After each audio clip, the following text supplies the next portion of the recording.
부부의 전유물인 남의 돈 활용은 바로 금융기관의 자금을 조달한다는 것입니다. 오늘은 어떻게 90일 안에 개인의 신용만으로 거주할 주택을 마련하는 방법을 알려드리겠습니다. 먼저 부동산을 구입할 때 부부가 서로 공동 명의로 하려고 합니다. 동양, 서양, 문화 관습도 부동산 소유는 부부 공동으로 하는 것이 원칙입니다. 지혜를 빌리자면 구입 금액을 전액 융자 없이 지불할 예정이면 공동 명의로 구입하시는 것이 정답입니다. 혹시 미래에 가족 간의 불협 화음이 생겨도 법적으로 협의를 하면 문제가 되질 않습니다. 만약 금융기관에서 주택 융자를 받는 경우엔 부부 중 한 사람만의 신용으로 은행 대출 서류에 사인을 하시면 2008년 글로벌 경제 위기에 소중한 주택을 은행에 압류당하고 부부 양쪽 모두 크레딧이 나빠져서 모든 금융 거래가 올스탑 된 것을 생생하게 기억하시고 아실 것입니다. 은행은 부부 모두를 대출 서류에 서명을 받기를 원합니다. 리스크를 조금이라도 줄이려고 또한 개인 신용도 담보로 활용하기 위해서입니다. 은행이 원하는 방향과 반대로 가셔야 됩니다. 우리도 어려울 때를 대비해서 미리미리 대비하자는 의미입니다. 사례를 들어보도록 하겠습니다. 남편과 부인 중에서 남편이 직장이나 비즈니스를 하신다면 남편의 인컴으로 은행에 융자 신청을 하시면 되겠습니다. 이때 부인의 개인 신용도가 평균 이상이면 약 한 700점 되겠죠. 부인의 신용을 활용해서 금융기관, 즉 남의 돈을 무이자로 12개월에서 18개월로 운용하실 수 있습니다. 물론 남편의 개인 신용도 주택 융자 승인을 받기에 크레딧이 좋아야 하고요. 점수로는 680점 이상이면 되는데 문제는 사전에 크레딧 카드 빚을 모두 정리해야 합니다. 남편의 크레딧 빚을 말씀드리는 겁니다.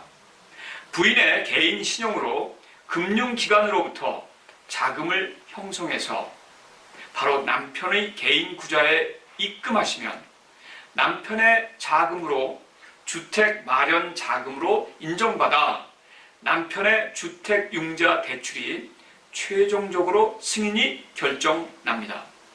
은행에서는 주택 클로징까지 지속적으로 부인의 명의도 서명하면 좋은 이자율을 제공해 주겠다고 달콤한 소리로 유혹하는데 절대 넘어가시면 안 되십니다.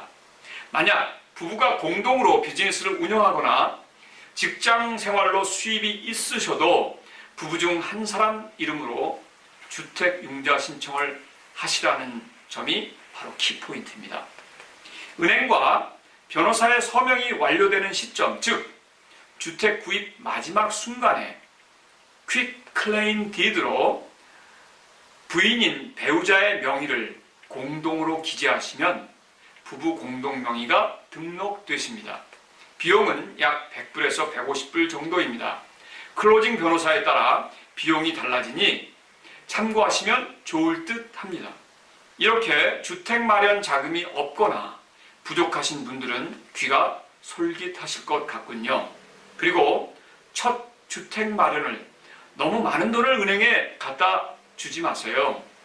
보통 집값의 20%를 생각하시는데 크레딧이 없거나 안 좋을 경우를 제외하고는 3에서 5%가 제일 적당합니다. 주택 마련에 조금 더 다운페이 했다고 월 페이먼트가 많이 줄어드는 것이 아닙니다. 배우자 중에 한 사람의 개인 신용을 활용해 남의 돈으로 주택을 마련하라 라고 설명드렸습니다. 이번엔 주택 구입을 마치면 주택 마련에 사용한 남의 돈, 즉 금융기관의 돈을 갚기 전엔 주택에 대해 일체 돈을 쓰지 마시길 권해드립니다. 이유는 제일 먼저 남의 돈을 빨리 갚아야 앞으로도 계속해서 남의 돈을 활용할 수 있기 때문입니다. 예를 들어 보겠습니다. 주택 가격이 30만 불이고 다운 페이먼트 액수가 5%일 경우 약 15,000불입니다.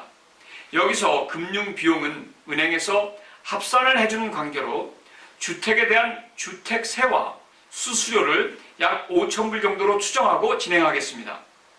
총 2만 불을 준비해야 하는데 개인 신용 점수가 700점 이상이고 크레딧에 별 문제가 없다면 개인 신용으로 결국 부인의 개인 신용이겠죠. 15,000불에서 3만 불 정도를 활용하실 수 있습니다.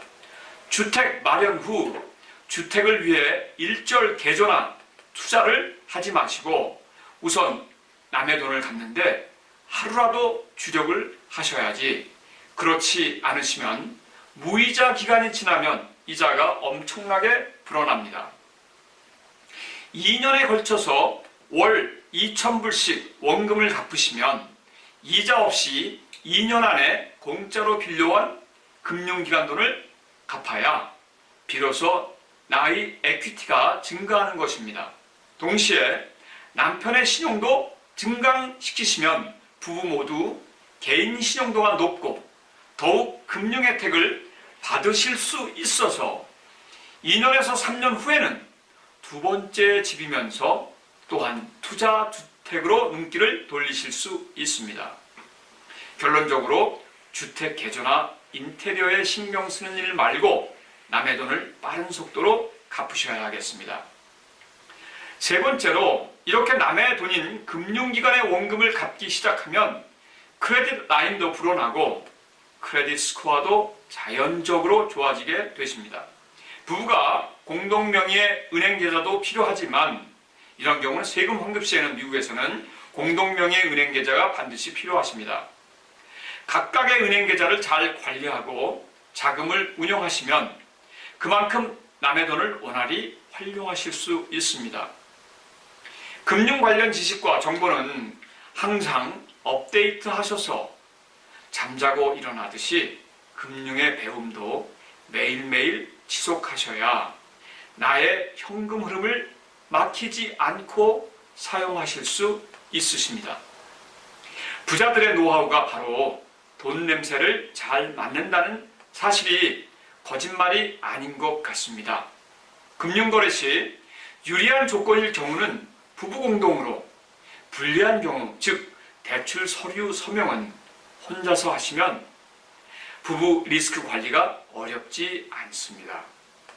임대주택을 마련하고서 수입을 더욱 창출하시려면 비로소 개인보다는 기업을 세워서 운영하셔야 기업 금융의 혜택을 개인 금융 혜택에 몇십 배를 활용하실 수 있다는 사실을 지금까지 열거한 사례로 충분히 이해가 되셨으리라 생각됩니다.